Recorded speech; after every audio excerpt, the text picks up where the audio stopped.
আমার মুসলিম ভাইদের কাছে আমার একটা অনুরোধ, এই ভাইটির কথাগুলো সম্পূর্ণ শুনে যাবেন। আসসালামু আলাইকুম ওয়া রাহমাতুল্লাহি ওয়া বারাকাতুহু।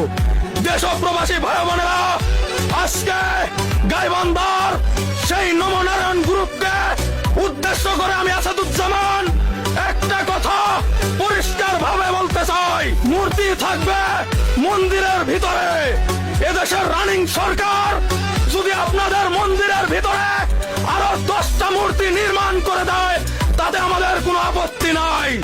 কিন্তু এই 98% মুসলিম বাংলাদেশের রাজপথে আপনাদের মূর্তি নির্মাণ করতে দেওয়া যাবে না, যাবে না, যাবে না। আপনারা ভুলে গেলে চলবে না, এটা ভারত নয়, এটা বাংলাদেশ।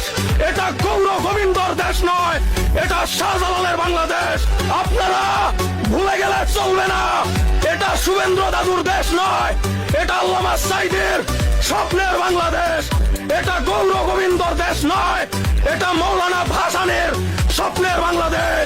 দল যার যার, ধর্ম সবার। আওয়ামী লীগ মরে নাই, বিএনপি মরে নাই, জামাত ইসলাম মরে নাই, এনসিপি মরে নাই, ইনকিলাব মরে নাই, প্রবাসীরা মরে নাই। আমি দেখতে পাচ্ছি এই গাইবান্ধার এক টুকাই বলেছে, যদি কোনো মুসলিম মানতে না পারো এই মূর্তিকে, তাহলে সকল মুসলিম গাইবান্ধা ত্যাগ করো।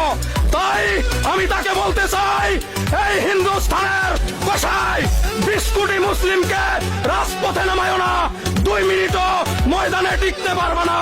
গাছের শুকনো পাতার মতো উড়ে চলে যাবে ইন্ডিয়ার নয়াদিল্লিতে। বলে দিলাম, বলে দিলাম, সাবধান।